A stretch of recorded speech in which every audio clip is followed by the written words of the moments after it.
let's start a little bit. Okay, you see the design flow. Now we start with the, so for integrated photonic quantum computing, you need a building block. It's what we call it, doesn't matter shape, size, whatever you use something like waveguide structure.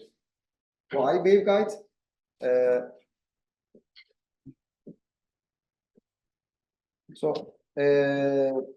This is the waveguide or nanophotonic structures. So what you have basically, you have to run some FDDT simulations, or you get the result from this, or even some simple eigenmode results like mode solutions, which commonly used in this community, or some multiphysics device solutions, like if you're an active device like PN junction, etc., then you, from these individual elements, you create a compact model. What means, for example, if you are going to use this photodiode or waveguide structure over and over and over again, different sizes, different shapes, you don't simulate it all the time. So use these building blocks to implement some complex circuitry behavior, which is commonly done in engineering simulations now. And then you got some corrections from your foundry, for example, material basic corrections or the limitations of your fabrication process implanted in these models. Then you design your system and you design it with the tools like interconnect from ANSYS. It's one of them. There are several of them. I cannot go into detail because it's not my area of expertise. I will talk mostly about today and it's like, yeah, it's like monopoly now, because Synopsys bought the ANSYS now, is so everything Synopsys now. So, but I will talk about ANSYS products, numerical, mode, FDDT, etc., interconnect. And we will do some basic simulations. So, what first thing we need? We need to get the basic structure of your not circular but rectangular waveguide, which most it does support. Well, for example, for spontaneous parametric down conversion or four-wave mixing, in the end, I will show you in a second, you need a overlap of modes, both electromagnetic and special modes. If this pump and the generated single photon pairs mode doesn't overlap, your efficiency will be reduced, or even you will generate multi-photon states, which won't have the Hongo-Mandel effect, which won't have the indistinguishability between them. So you need to basically create a rectangular shape, optimize the parameters. For example, which wavelength you are interested in. For example, 600, 700, or telecom wavelength, 1.5 microns. Then you check then which kind of waveguide you need. I will show in a second. And what if the waveguide has a cladding or a strip structure, it doesn't stay anything, it's just air.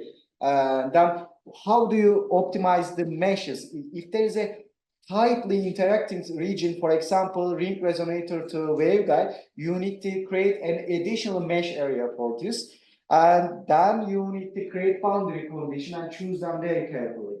Because boundary conditions for dielectric metals can be quite problematic. For example, if there is a resonating structures creating very strong intensity, and if you choose your boundary condition without careful consideration, you can create artificial effects, artificial modes stimulated with the structure, and we can just guide you wrongly. And again, this is the simple structure optimization algorithm here. And what we see is the electric field profile from a rectangular waveguide in the both position, and what we see the modules of the electromagnetic field distribution. As you can see, it's quite single mode. Then we get the effective index. Well, since the wave is guided, your material refractive index cannot be used directly for your calculations in this directed mode. You need the mode's refractive or effective refractive index information for your post-quantum level calculations. Okay, and this is the basically what we call optical waveguide mode solver. It's either called Eagle mode solver or mode solver. Lots of commercial products have this ability. What it does, you can just create an infinite waveguide. For example, if you have the just two-dimensional symmetry, not the three-dimensional symmetry, you can just get the which modes or supported from this structure. It's not a finite difference time domain calculation, but it's quite accurate. So, and the time is reduced by infinitely. For standard FTD simulation, reliable FTD simulation, even a very basic calculation with a good desktop computer, you need even like 20 minutes minimum. For a complex structure, it will be days, even more. And unfortunately, parallelism for the structure is sometimes good, sometimes bad. So you cannot parallel the procedure easily. And we see some FTDD is the working force for the structure, and we see some commercial product names here. And there are some additional FTDD approaches. For example, if your structure have only two-dimensional symmetry, if you have in one direction you have infinite symmetry, like infinite waveguide, you need to simulate just two-dimensionally. Then you can do 2D FTD. It's way cheaper. Then, if you have something like this structure, this is the copper-like structure is actually silicon nitride layer on top of the gray silicon oxide layer, and this is the waveguide. We place a source here and we check the transmission, for example, what happens here, and calculation is shown with this orange cell, okay? And we also check some additional monitors, what happens in this ring resonator.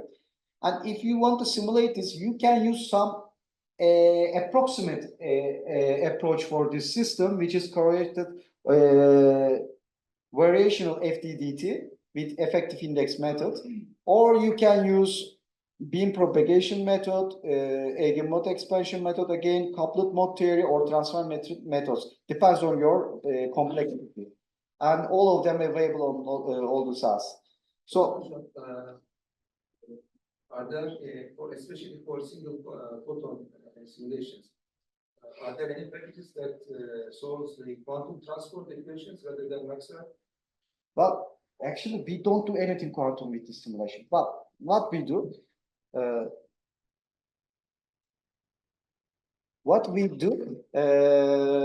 we just calculate which modes are supported by this system.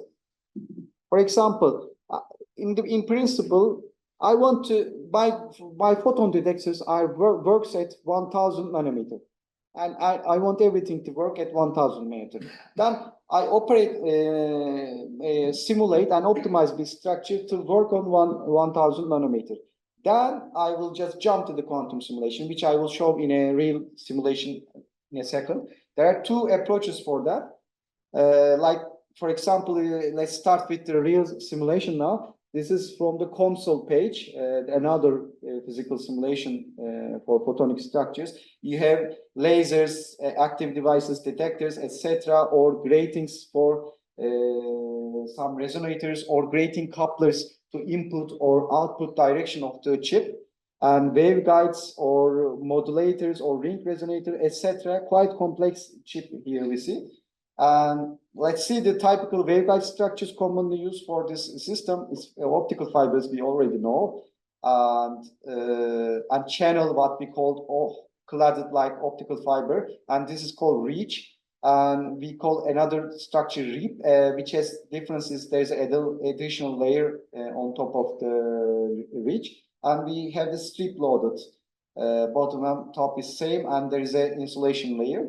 And if we check the fundamental layers of these structures, well, the reach, or sometimes it's called strip, is quite good for our structures. It's easy to implement, easy to simulate, but you can choose whatever you like. Depends on your fabrication process.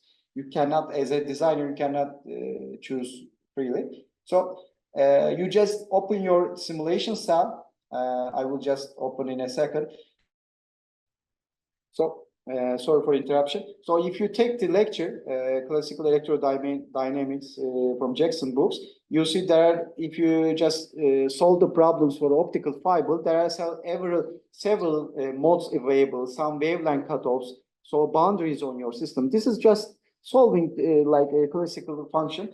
You can either use Green functions, etc., different approach.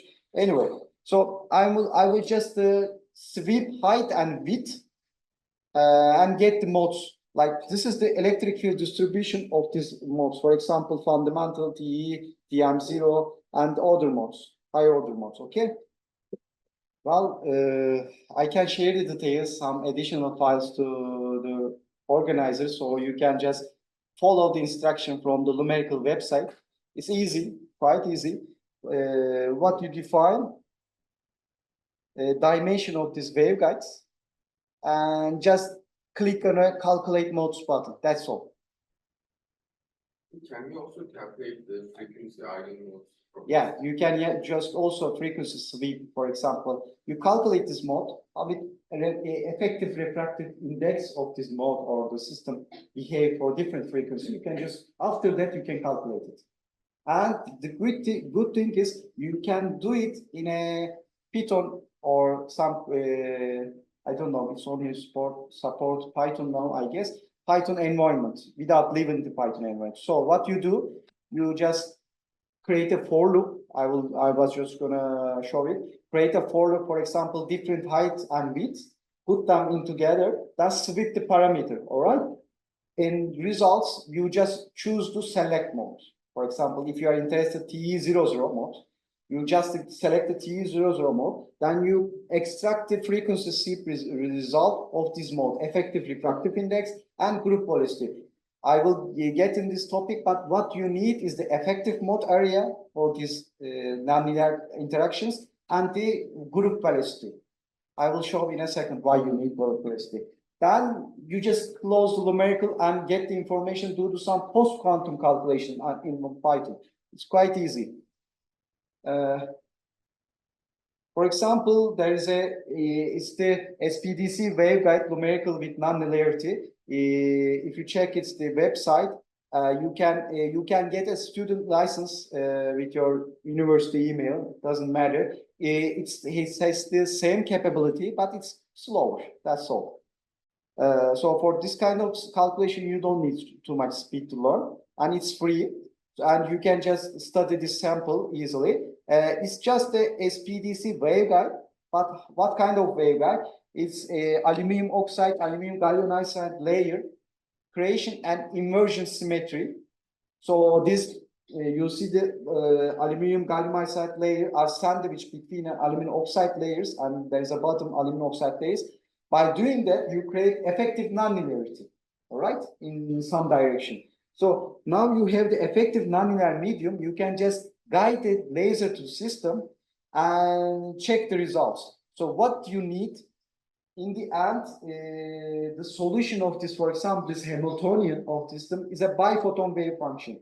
If your this biphoton wave function have the input, you need the pump wave function, and they created a single photon wave function states. For example, the either and the singlet states wave overlaps. This is the biphoton. You can check this article in 2008 in the right side for the details how you can calculate this biphoton wave function, but you don't have to. It's already implanted in the numerical. It can connect the efficiency of your wave function. For example, by calculating this biphoton pair function, you can generate photon pair generation rate per pump tons. For example, you have a pulse pump, you are sending to the structure, you optimize your wavelength, for example, 800, 700, it doesn't matter.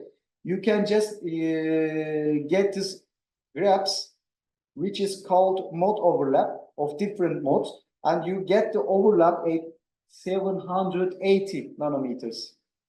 Okay, so but the thing is, you are pumping system with the 180 nanometers, but creating photons at 156. And the mode overlap should cover both regions simultaneously for SPDC. So your waveguide structure should support these wavelengths and modes simultaneously. And this is the calculation for this. And what we see, this is the calculation is operated in numerical Q interconnect code. It's closed Python code. We don't know what it does as a algorithm, but they say the algorithm is it's just calculates what happens in this article. You can ask them for more detail. They are still preparing the additional manuals for this solver.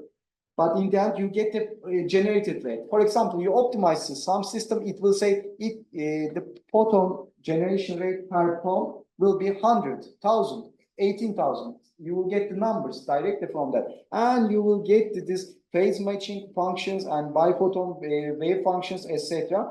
Which is for example, this is strictly in experimental view, is an entangled state. It's not, you cannot get a fundamental visibility from this state. Its purity is low. It's in the correlated. These photons will be generated correlatedly. If there was a single dot here, only both either and signal photons can accommodate only one wave or mode or wavelength, etc., depends on a parameter, then we can call it single photon, pure single photon state. Okay, now actually I will try again. Now we try to connect again. Is the four-way mixing what we usually do in this? Because the problem with the systems, you are already calculating correlations, these nonlinear interactions with FTTT. And like I said, FTTT already have some problems if you are not careful with the boundary condition, etc. And you are using now not first order refractive index, but second order refractive index, and you need to model in 3 dimensions, depends on your geometry. And sometimes it can do that, sometimes it can't. You can't be sure if your result is real or not. Okay. So, but four-way mixing, there is another approach. Now I show you this. I have shown you this quite complex structure. For example, a waveguide coupled a ring resonator, enhanced photon pair rate, create a cavity. Okay, but if you try to simulate whole structure, for example, with this double bus, double input and output ports with ring resonator, it will take maybe days on a simple computer for a 30 micron ring radius, and the waveguides is like 10 microns, etc. It will take days.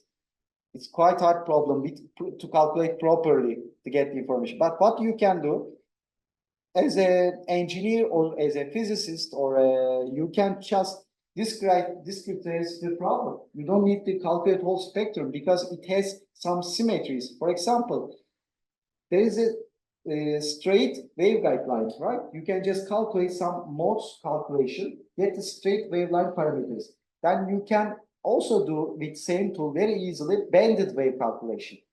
It's a very good approximation. So you can just simulate the banded zones. Then you can just calculate this interacting zone, not the whole part.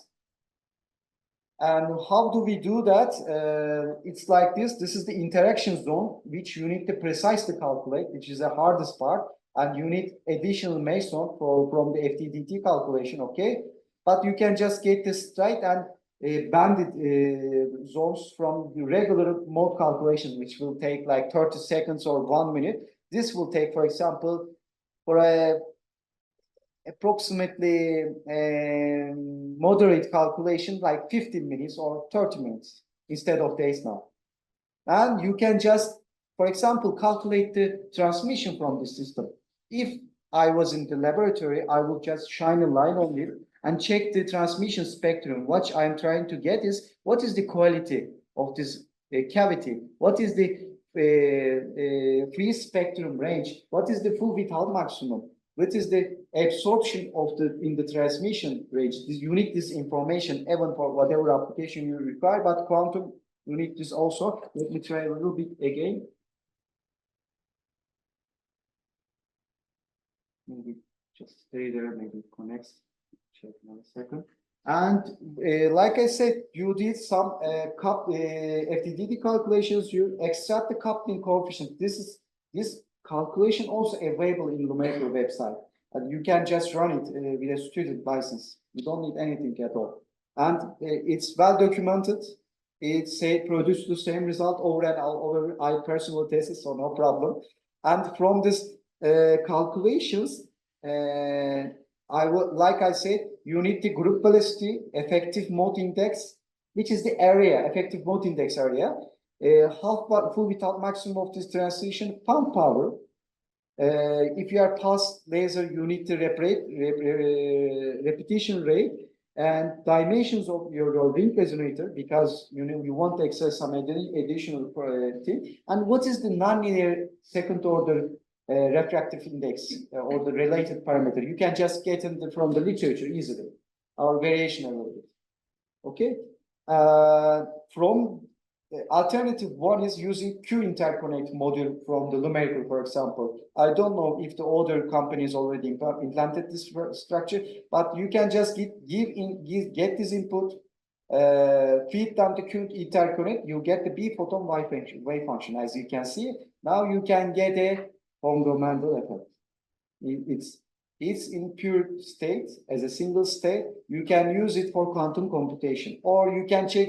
And these are the wavelengths from here. It's why in this meter range. I don't know. It's from their website.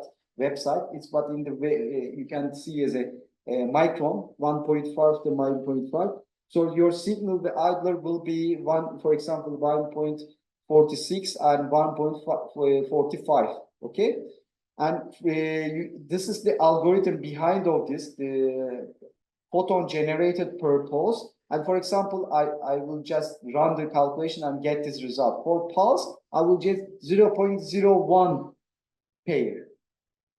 But per second, if it's like I said, it's like a fast repeating pulse, it will be 500,000 photon pairs. And if you lose like 20% of them, you still have good amount of photon pairs. And what you get also performance of this system for continuous variable, which is the squeezing level you will use for continuous variable system. It economically calculates also, because you can get information. You can get this information from this calculating this integral. Okay, but alternative two. If you're willing to write, and if you don't trust the company, you can just write your own code. It's quite easy. There are lots of examples in the literature.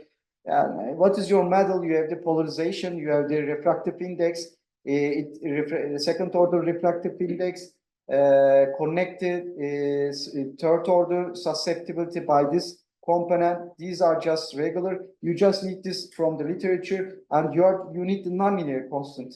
Actually, it's nonlinear response of your system. Again, this refractive index and effective mode area here. And you will not, don't worry, you will not calculate these terms. But what you need to optimize now? Propagation constant.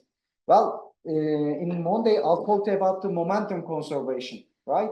For heralded photon sources to be effective to work. But in the waveguide, since the wave is guided, there is a propagation, not the momentum distribution. Actually, it's related, but you don't need to calculate the momentum correlations directly. You just need the propagations of these waves. So, and the pump, idler, and signal, for example, photons, should have the total phase of this system should have zero or around to zero phase mismatch. Otherwise, it won't produce photon pairs or single photon states or entangled photon states from the system.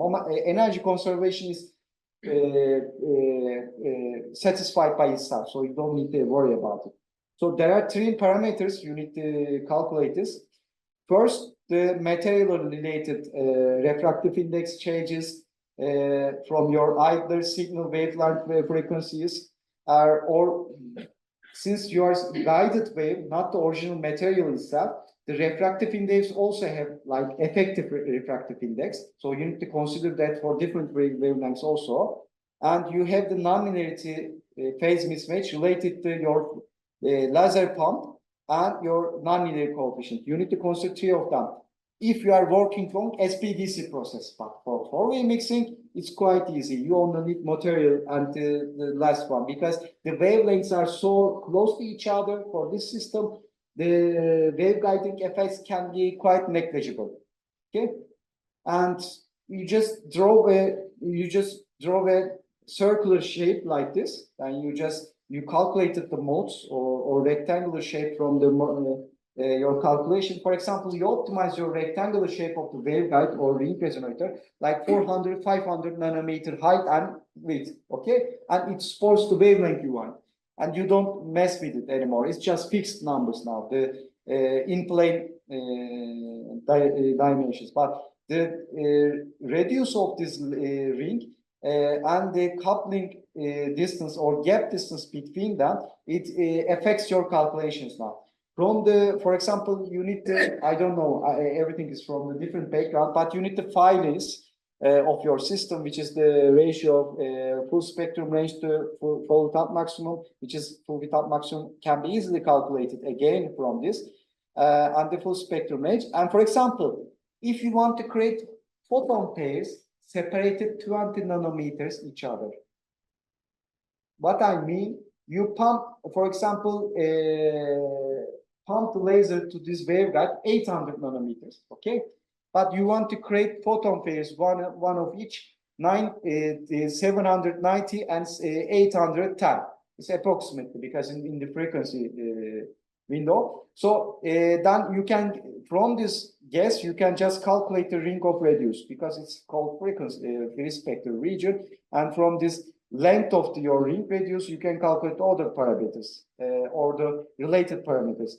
So you start with this structure and you modify the gap between the structures until you get, for example, if you want to light trapped in the cavity very, very long time, which means your quality factor of cavity you desire to be very high, like 10 to the 6, 10 to the 7, which will, it's a spoiler, right, will affect your photon pair rate, okay? Quadratically, okay? This is the typical relaxation process from this structure, and you see the transmission spectra. For example, if you pump the system from this wavelength, it will only support this mode for signal either or this mode. Okay, other ones also possible, but they will be less likely. So this closest neighbors wavelength will produce photon pairs at this wavelength. So then with this little bit already calculated post-processed what we can call it equations, you can get the photon pair rate just equivalent to the Q factor of order of 3 of your waveguide, sorry, ring resonator or whatever structure you have, and the brightness Q to the 4, okay? Then this is very, actually, it seems like very simple, but you produce device, if there is no fabrication or material process related imperfection, you get very close results to this calculation.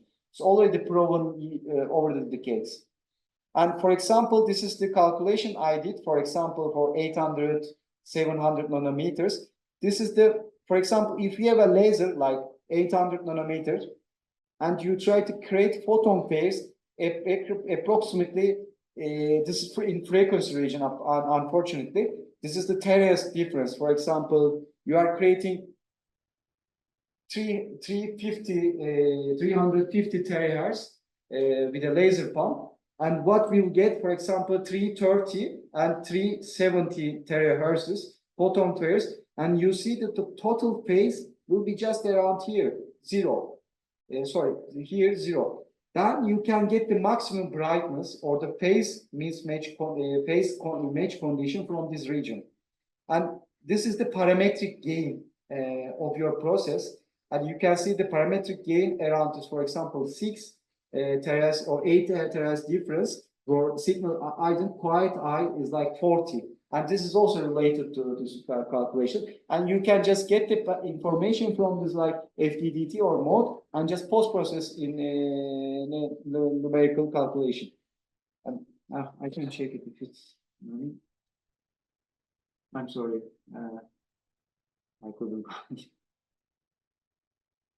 So what you can also change from, you just did the example on the numerical website, you can optimize the ring radius for different wavelengths, source bandwidth. For example, your laser can be bad or good, but you don't know what you have in the lab as a bandwidth, or you can change the waveguide geometry. You can try different geometric structures. Coupling gap distance, coupling length, material properties, frequency range, and number of resources. Resonances you want to implant, or you can create some multiple resonance structure on top of each other. Okay, for example, this is also in the numerical example. You can just we get the single photon B or B photon wave function information, right? With the numerical, we produce. It's a file, frequency response of the file. You can just go into again numerical. Check this Fongo-Mandel interference, this photonic structure. It's already implanted in this system as a circuit level. You don't need to open and see the waveguide structure here. It's just basic building block. Just you send the identical photon pairs to the system and check if you see Fongo-Mandel visibility from the system in a circuit level, and you can just change the directional coupler efficiency. I mean, if it's a good coupler, it will be, for example, 50% input, 50% output, and the ratio will be identical. But you can slightly disturb it, and you can get the Fongo-Mandel effect from this measurement, visibility easily. And you see what I mean visibility. You can check the wavelength component also, and you can check change the MZI length. Alexander interferometer length, which is the phase of the system, and check if system behaves according to here. You can, it's already quite good, detailed in the website. I won't get into detail, but you can send me an email to apply it. It's quite easy. And who uses that? From the public announcement, we know that Xanadu uses this approaches, and they were developing secretly this quantum interconnect model from several years, but they publicly announced like last year only. So it's a good tool. It produces repeatable results, but we don't know its compiled structure. And you also, for PIC structure, you need to optimize your fiber input and outputs, right? You need to send the light to the detector, or you need to get the laser from to the system. And if we can check the system in a more broad range, you need the quantum state generation on chip or out of the chip on the table. All right, you need to prepare them with on chip or on the table for cluster or DV or simple continuous variable, depends on your algorithm, hardware algorithm. Then you can get either gate-based quantum computer or measure-based quantum computer, and you need to consider all the engineering-related problems like the efficiencies, coupling efficiency, losses, etc. I won't go into detail, but I just want to give this some glimpse of the future here. What we see on the top is the electronic circuit depth or number of the transistors on a system. As you can see, it's already in the 2020s 10 to the 7 range. What I mentioned, you need 10 to the 14 for a superconducting computer to be operable like real world application. Unfortunately, with the current error rates. Okay, and if we check this performance of this frequency of this standard technology already saturating at a level, doesn't matter what level, and they are just actually from several generations more power efficient chips. for standard computers. But what in the bottom we see the photonic integrated circuit. It is like 80s or 90s of the transistor-based electronics. Now it's expanding, and it's the very hot topic now for even analog or deterministic calculations on photonic computers, not quantum but photonic computers. And the complexity level is reducing from, we are in the Gen 5, everything, you can just order a foundry, everything is packaged, implanted, including your signal source, detectors, etc., on a single, very millimeter-sized chip, like your CPU on your computer. It's not quite capable yet, but it's on this stage. And for different applications, you have different, for biophotonics, you usually use the photonic structures in this region, and sensing goes down to the mid-infrared, it depends on your application, and we see the material structures. But silicon nitride is the most promising one from my perspective, because it's already CMOS compatible. And this the foundries here, we see the prototype lines here, CMOS prototype lines in general, and there are some companies that help you design your chip. They are like broker companies. They teach you how to design, how to test. Then they have agreements with these factories, the fabs, industrial fabs, you see, and they help you. As a commercial view, it's easily implemented. And we see some silicon nitride technology applications.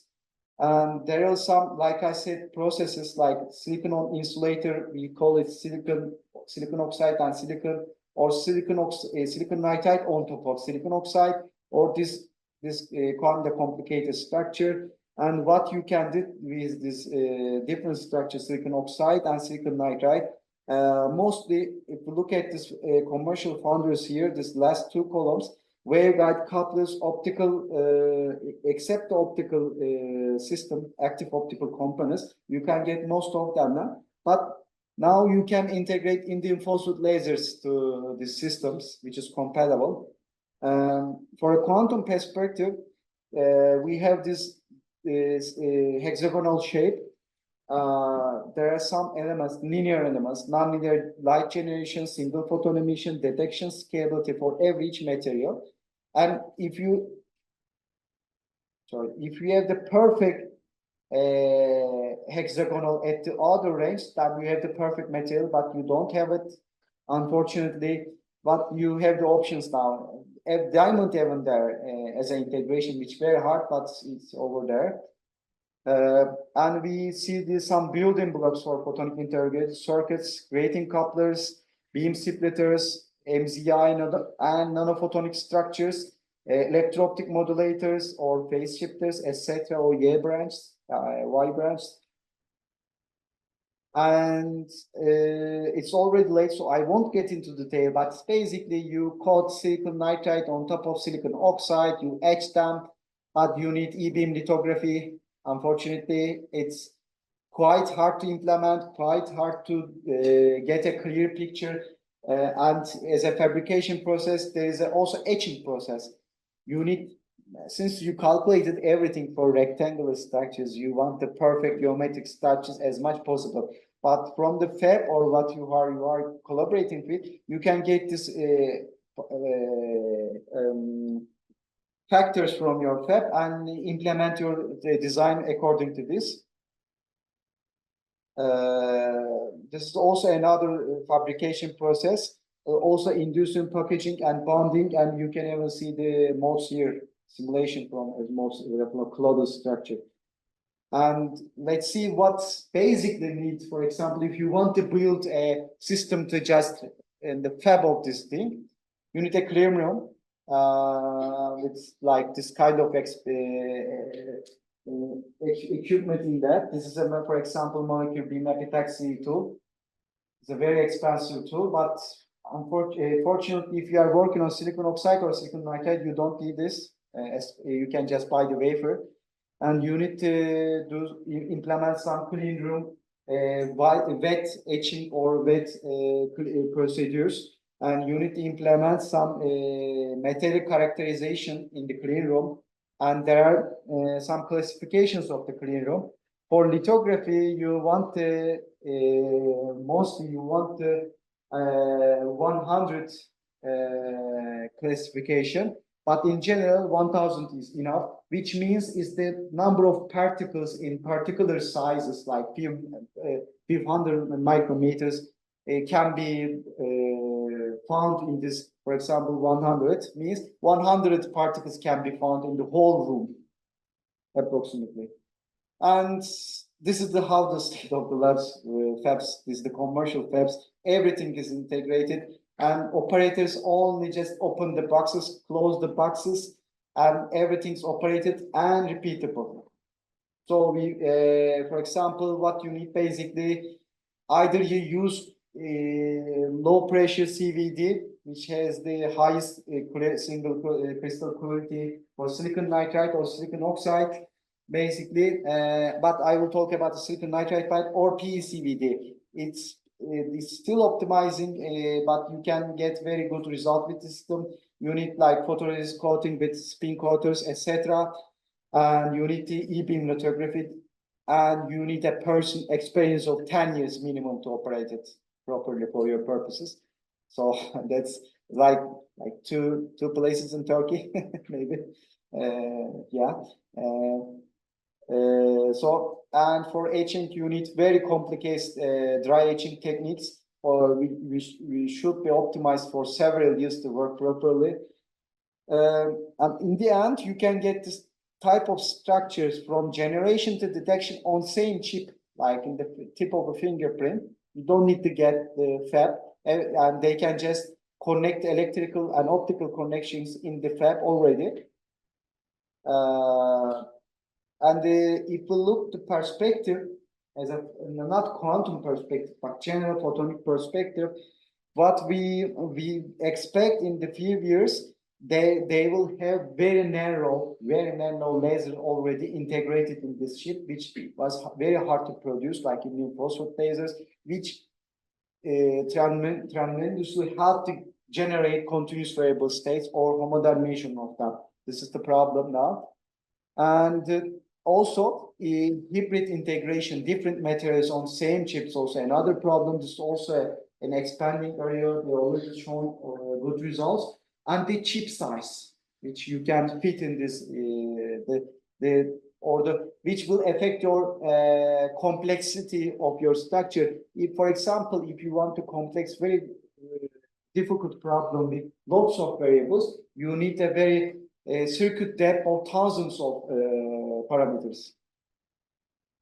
And let's talk about these boundaries a little bit in a phased way. As we can see, now in the left side, there are two things we need to first consider. First is the loss. But I'm normally, as a usual photonic industry, laws are important, but not important, not crucial for us as a quantum technology guys, because we work on the single photon level. If the loss is a little bit higher and you have a very long waveguide, every time it travels in, the probability will be multiplied. So in the end, you can have just zero probability or very close to zero. So you need very low loss with a long operation range. And what the second constraint comes from the detectors. Well, the state of the art, like I said, the superconducting nanowires, which is usually operate 800 to 1.5. 1.6 nanometers. So this is the region we are interested in. And if you look at these losses, etc., well, you don't have too much options. Silicon nitride now. Now, of course, you can find some academic research papers, but no need to push them. They are individual research. But this are recovered from several thousands of papers or research data. And the Q factor, like I said, the greater the Q factor, greater the performance of your device, not for photon pair generation, but frequency filtering of this laser, because you want to get rid of the lasers for discrete variable systems. You don't want them because they are bright, shine, and they can easily blind your detectors, single photon level detectors. So Q factor is quite important, and we check here silicon oxide and silicon nitride also leading in this region. Are those x-axis excitation wavelengths? No, this is operating wavelengths. Okay. Excitation wavelength depends on SPDC, four-way mixing, but for this material you want to use four-way mixing, so it's same, like 10 nanometer decrease most. For the graph, it seems that silicon oxide is also a good alternative. Yeah. I mean, because the manufacturing may be easier. It seems like that, but in the next slide we see the additional source of the losses. For example, silicon is susceptible to the nonlinear processes like Raman, and electron photon interaction is strong, so you lose some of the material due to the defects so easily. So loss in the material is quite high, like I showed you in the previous slide. So yeah, it has a solid background, years of experience, but there are some research group on silicon, and I recently joined a PhD defense thesis, some nanophotonic structure built for quantum computing, linear optic quantum computing, and the loss was the fundamental problem over there, is absorption losses. And yeah, this is I won't get too much detail, but you want a high for nonlinear interactions to photon phase generation, as much as high nonlinear constant, but low loss and compatible with the other detector or etc. technologies. So this is from the foundry capabilities from the companies. It's a little bit old, like 2 years old, but Ligantech and EMAC have already have operations or wavelength or PDKs or foundry capabilities or 400 to 10,000, 100, 1,000 nanometers or even extended. I mean, they don't usually put the telecom wavelength because they all can already do it easily in several years since. And as we can see here, the fundamental line width of lasers and size of cost due to the photonic circuit development, now they are getting to the Hertz range, which means if you pump a system with a very narrow laser, if you optimize your structure very carefully, you can get single photon states from the system visibilities with very close to the one, like 99.697989. This means your capability to use photons for different measurement, different gates increases exponentially. It's like quantum error rate in the quantum gate-based superconductor. If there are lots of nines over there, it's good. You can do many calculations, many unitary transformation on the single photon states with each other, compared to each other. And also bending loss, another problem, yeah, for different wavelengths. And this is the for material scientists or related people, wafer level quality change in this is the wafer level image from these materials produced from these foundries. And list of foundries already given here if you are interested, and some companies already, like I mentioned, publicly announced, like PICs using Lyonix, Xanadu, PsiQuantum, since they are based on the USA, they are using the global foundries, which is the state of the art. But that IMEC, Legentech, which is quite good, IMEC, Tower, and AMFE. Yeah, but in the end, what you want to obtain, this is the structure.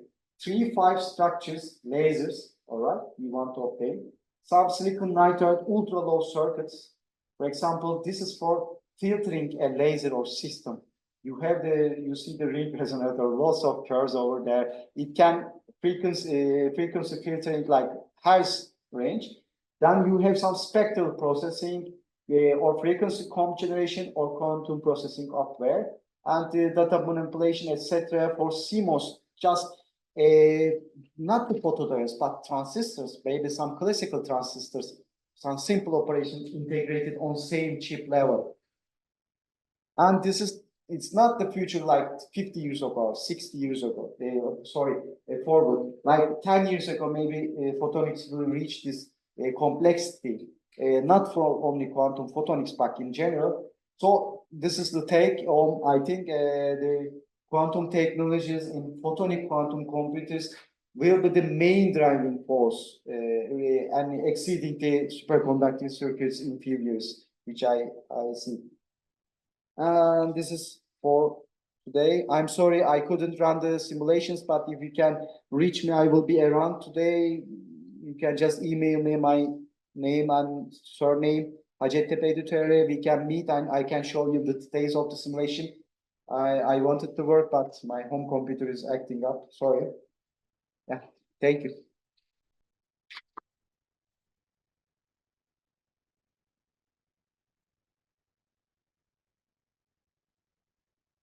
And any questions? What's the, like, you know, what's the future size now? PICs now? Wow, depends on the equipment you have. But for example, what I know, the Sabancı University, you don't know, there is a Sunum. They have e-beam lithography. The feature size 3 nanometers, but usually feature size is limited not by the lithography, e-beam or photolithography system itself, but the etching feature size. The IACP, RAE, well, they are good to produce waveguides to have rectangular shape with the dimensions of 150 nanometers. They can do it now. Not the Sunum, but the global foundries can do it. But the below, we don't know. Below is quite hard because the uncertainty of the etching, for example, it doesn't, for experimental, it doesn't change with the percentage.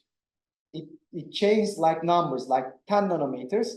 For 1000 nanometer structure, 10 nanometers like 1%, but 150, it's quite big. So uncertainty. I have a question. So, to use this kind of foundry, how much do you need for the investment? I think money is not the issue.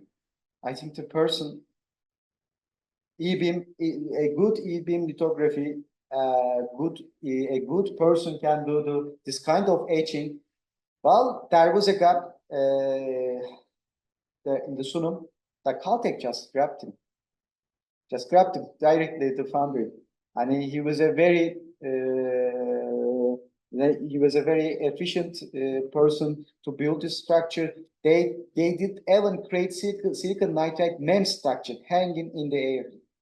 The like 100 nanometer, which is very hard because you need the edge bottom of this. But in experiment wise, the e-beam lithography devices like few million lower level. ISP RE, they are just few 100,000 euros. The clean room itself, well, approximately for a initial system, not the commercial capacity and basic material science and the test equipment, 30 million euro or dollars around this should be more than enough. Yes. Any other question? Do you want to ask any other question? No? Hocam, may I ask one? Sure.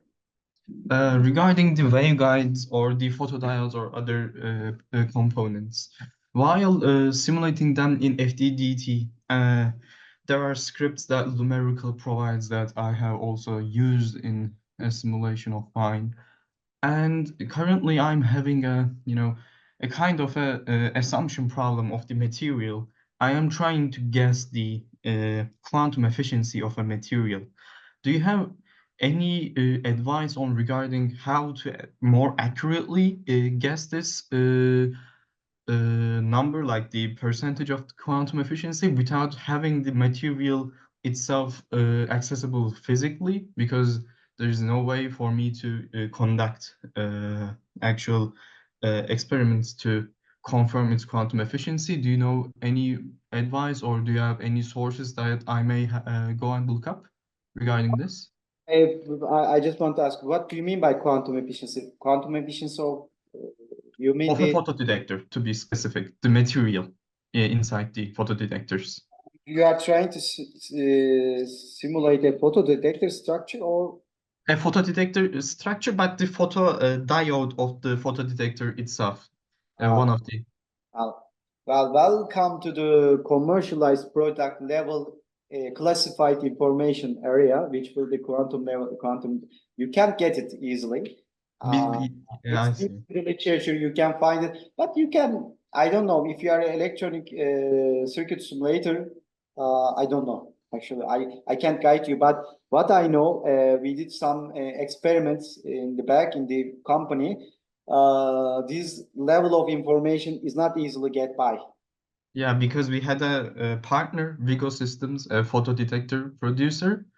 I couldn't get that number from them. They didn't provide that. It's classified, it's company information now.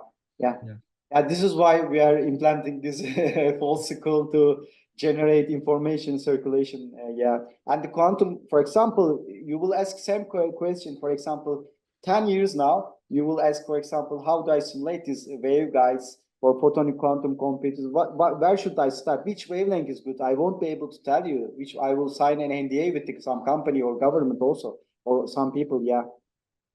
Mhm. This is hard. I know what. Yeah, unfortunately. Okay, thank you for the information.